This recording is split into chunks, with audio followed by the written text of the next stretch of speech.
అందరికీ మరణాత. అందరూ బాగున్నారా? దేవుని కృపను బట్టి అందరూ క్షేమంగా ఉన్నారని ఆశిస్తున్నాను. ప్రతిరోజు కూడా ఉదయం లేవగానే ప్రార్థనతో మీ రోజుని ప్రారంభిస్తున్నారా? ఉదయం లేవగానే ప్రార్థనతో మన రోజుని ప్రారంభించినట్లయితే, ఆ రోజంతా కూడా దేవుడి యొక్క కాపుదల మనం చూస్తామండి. అలాగే రాత్రి పడుకునేటప్పుడు కూడా ప్రార్థన చేసుకొని మనం పడుకున్నట్లయితే, ఆ రాత్రంతా కూడా దేవుడు తన రెక్కల చాటున మనం భద్రపరుస్తాడు.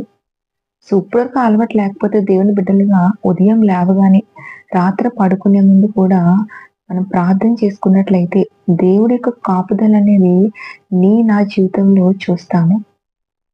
మరి ఈరోజు దేవుడు నీతో నాతో మాట్లాడబోతున్న మాటొచ్చి, ఆలస్యం అవుతుందని బాధపడకు, గొప్ప ఆశీర్వాదం ఉంది. అవునండి.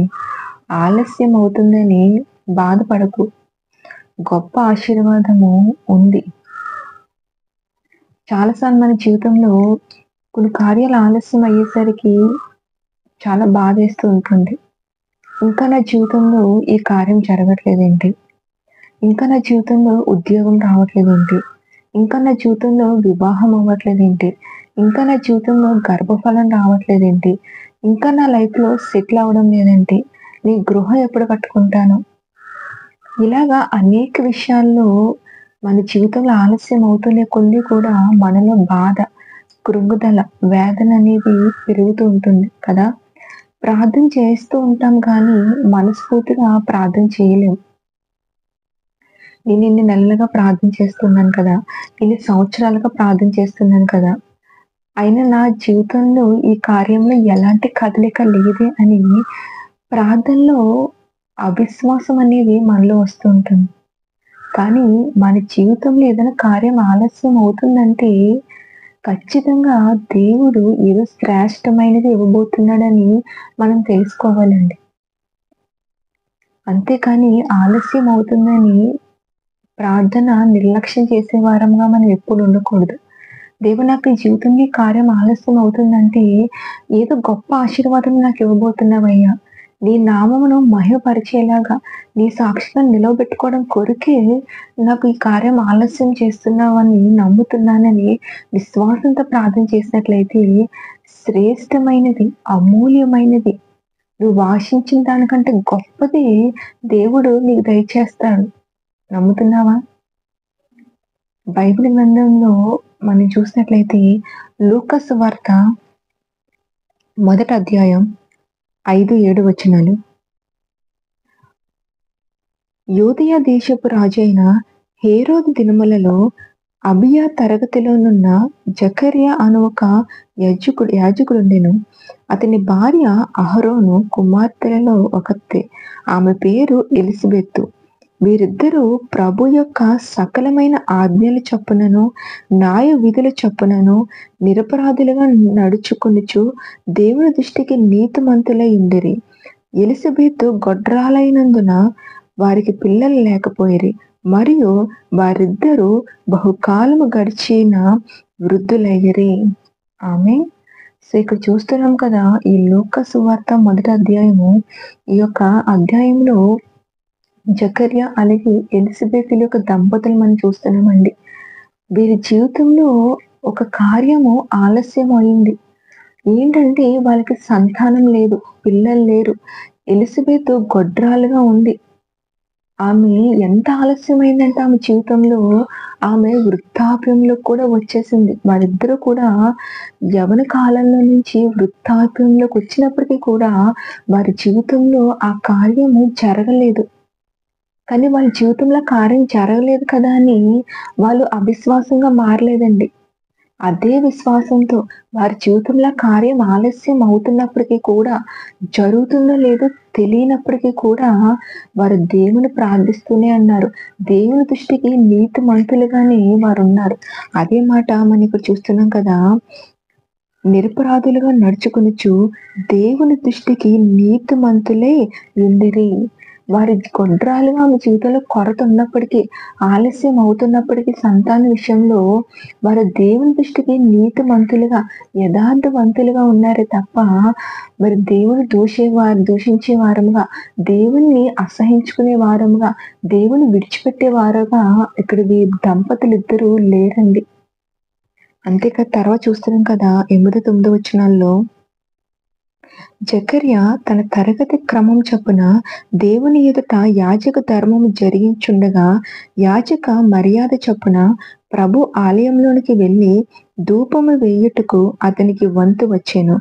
ధూప సమయమందు ప్రజల సమూహమంతయు వెలుపల ప్రార్థన చేయుచుండగా. ఇక్కడ చూస్తున్నాం కదా, ఇక్కడ ఎలిజబెత్ యొక్క భర్త జకర్యా కూడా తన జీవితంలో కార్యం ఆలస్యం అవుతున్నప్పటికీ కూడా మరి తను దేవుని మందిరంలో చేసే పని యథావిధిగా చేస్తున్నాడండి. నేను దేవుని మందిరంలో దేవుని పని చేస్తున్నాను కదా, దేవునికి ధూపం వేస్తున్నాను కదా, అయినా సరే నా జీవితంలో దేవుడు కార్యం చేయట్లేదే. ఇంక నేను ఎందుకు దేవుని మందిరంలో పని చేయాలి, దేవునికి ఎందుకు ఈ ధూపం నేను వెయ్యాలి, దేవుని మందిరానికి నేను ఎందుకు వెళ్ళాలి అని, దేవునికి నేను ఎందుకు ప్రార్థన చెయ్యాలి అని అనుకోవట్లేదండి. వాళ్ళ జీవితంలో కార్యం ఆలస్యం అవుతున్నా సరే మనఃపూర్వకంగా, హృదయపూర్వకంగా దేవుడి పని ఆ భార్యాభర్తలు ఇద్దరూ చేస్తున్నారు. ఈ రోజు ఈ మాటలు వింటే నీ జీవితంలో కూడా ఏదైనా కార్యం ఆలస్యం అవుతుంది కదా, కార్యం ఇంకా నెరవేర్పు అవ్వట్లేదు కదా అని దేవుని మందిరానికి దూరం అయిపోయావా? దేవుని ప్రార్థించడం విషయంలో దూరం అయిపోయావా? దేవుని పని చేయడం విషయంలో దూరం అయిపోయావా? కొన్ని నెలలు అవుతుంది, కొన్ని సంవత్సరాలు అవుతుంది, ఇంకా నా జీవితంలో కార్యం ఆలస్యం అవుతుంది, ఇంక నేను దేవుని సన్నిధికి వెళ్ళను, ఇంక నేను దేవుని ప్రార్థించను, దేవుడి పనులు నేను చేయను అని నువ్వు దేవునికి, దేవుని సన్నిధికి, దేవుని పనులకి దూరంగా ఉన్నావా? దేవదేవుడు ఈరోజు నీతోటే మాట్లాడుతున్నాడు. నీ కార్యం ఆలస్యం అవుతుందని దేవుని దూరం పెట్టకు, ప్రార్థించు, విశ్వాసంతో ప్రార్థించు. ఖచ్చితంగా దేవుడు నీ యొక్క జీవితంలో ఏ కార్యమైతే ఆలస్యం అవుతుంది అనుకుంటున్నావో నువ్వు అనుకున్న కార్యాన్ని ఇంకా రెట్టింపు ఆశీర్వాదంతో దేవుడు నీ జీవితంలో జరిగించబోతున్నాడు. ఆమేన్. ఇక్కడ అదే చూస్తున్నాం కదా 11వ వచనం, ప్రభు దూత ధూపవేదిక కుడివైపున నిలిచి అతనికి కనబడగా జకర్యా అతన్ని చూచి తొందరపడి భయపడిన వాడాయను. అప్పుడు దూత అతనితో, జకర్యా భయపడకము, నీ ప్రార్థన వినబడినది, నీ భార్య అయిన ఎలిజబెత్ నీకు కుమారుని కనును, అతనికి యోహాను అని పేరు పెట్టెదవు. అతడు ప్రభు దృష్టికి గొప్పవాడై ద్రాక్షారసమైనను మద్యమైనను త్రాగక తన తల్లి గర్భమును పుట్టినది మొదలుకొని పరిశుద్ధాత్మతో నిండుకొన్న వాడై ఇశ్రాయేలీయులతో అనేకులను ప్రభువైన వారి దేవుని వైపుకు త్రిప్పును. ఆమేన్. సో ఇక్కడ చూస్తున్నాం కదా, దేవుడు ఎంత అద్భుతమో వీరి జీవితంలో చేశాడంటే, మరి వారి జీవితంలో ఎంత గొప్ప ఆశీర్వాదాన్ని ఇచ్చాడంటే, వీళ్ళు వృద్ధాప్యంలో వచ్చినప్పటికీ కూడా, వీరు యవ్వన కాలంలో ఉన్నప్పుడు ఎలాగైతే దేవుని మందిరంలో ధూపం వేస్తూ, దేవుని ప్రార్థిస్తూ వారి జీవితాన్ని గడుపుతున్నారో, ఆ యొక్క ప్రార్థన, ఆ యొక్క విశ్వాసము, నమ్మకము చూసి మరి ఇక్కడ వింటున్నాం, ఇక్కడ చూస్తున్నాం, చదువుకున్నాం కదా 13వ వచనంలో, అప్పుడు దూత అతనితో, జకర్యా భయపడకము, నీ ప్రార్థన వినబడినది, నీ భార్య అయిన ఎలిజబెత్ నీకు కుమారుని కనును. ఆమేన్. ఇక్కడ చూస్తున్నాం కదా, దేవుడు జకర్యా ఎలిజబెత్ యొక్క ప్రార్థన విని వాళ్ళని విశ్వాసాన్ని చూసి వారి జీవితంలో కొరతను దేవుడు చూచి మరి దేవుడు తన దూతను పంపించి మరి ఇక్కడ జకర్యాతో మాట్లాడుతున్నాడు. భయపడకు, నేనే, నీ ప్రార్థన వినబడింది, నీ భార్య అయిన ఎలిజబెత్కి గర్భాన్ని ఇవ్వబోతున్నాను, తన కుమారుని కనబోతుంది, తనకి యోహాను అని పేరు పెట్టు. మరి దేవుడిస్తున్న ఈ ఆశీర్వాదపు సంతానము చాలా గొప్పది. అనేక మందిని దేవుని వైపు త్రిప్పడానికి ఈ యొక్క యోహాన్ని నేను ఇవ్వబోతున్నానని దూత ద్వారా దేవుడు వారితో మాట్లాడాడు. వారి జీవితంలో కార్యం ఆలస్యమై ఉండొచ్చు, వృద్ధాప్యంలో వచ్చి ఉండొచ్చు. కానీ వారికి ఎంతో గొప్ప ఆశీర్వాదాన్ని, అమూల్యమైన ఆశీర్వాదాన్ని దేవుడు ఆ భార్యాభర్తలకు ఇచ్చాడండి. దేవుడు ప్రార్థన విన్నాడు. తన దూతను పంపించాడు. మాట్లాడాడు. నీ ప్రార్థన వినబడింది. మీరు విశ్వాసంతో ఎదురు చూసినందుకు ఎలిజబెత్ యొక్క గర్భాన్ని తెరిచాడు. శ్రేష్టమైన బిడ్డను, ఆశీర్వాదకరమైన బిడ్డను ఇక్కడ చూస్తున్నాం కదా. ఇశ్రాయేలు అనేకులను ప్రభువైన వారు దేవుని వైపుకు త్రిప్పును.